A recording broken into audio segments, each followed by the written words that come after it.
This is a 4.5-minute continuous clip that I made to test two things. Number one, to test my ability to follow a moving subject relatively smoothly using the Manfrotto MVH502 video head. Number two, to test the new autofocus capabilities of the GH5 with firmware 2.3.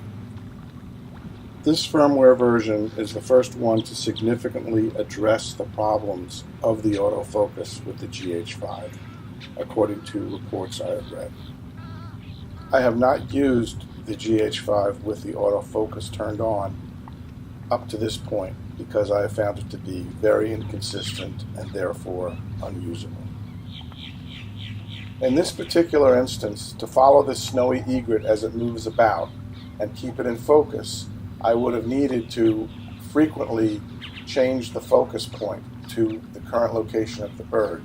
To do this smoothly while also panning would be difficult.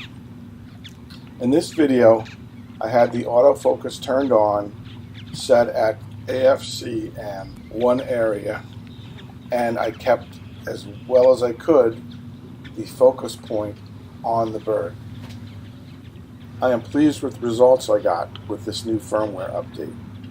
As you will see if you watch the whole video, this Snowy Egret moved towards the camera and further away, including several short flights, and remained in focus throughout.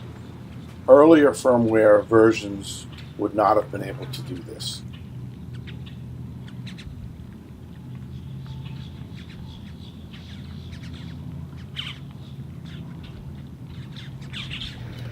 This new firmware update does not work as successfully in every scenario. For example, when I attempted to pan across a scene without a single focal point, I found that it would often search, trying to find something to focus on. In this particular shot, without the egret, the autofocus would be attempting to find something to focus on and might bounce back and forth between the grasses in the front, the grasses in the back, the reflections in the water, etc., creating an unusable situation.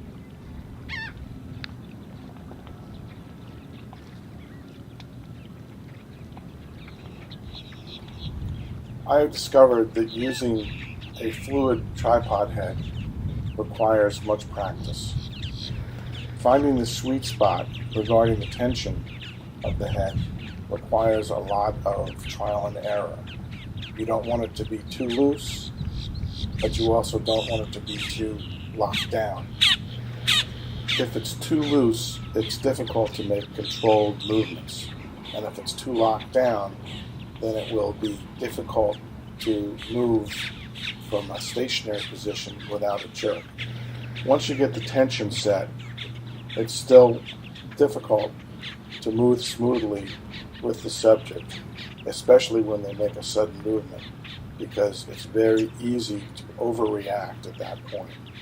Like anything else that requires skill, constant repetition and practice is needed to get good at this. I still have a long ways to go.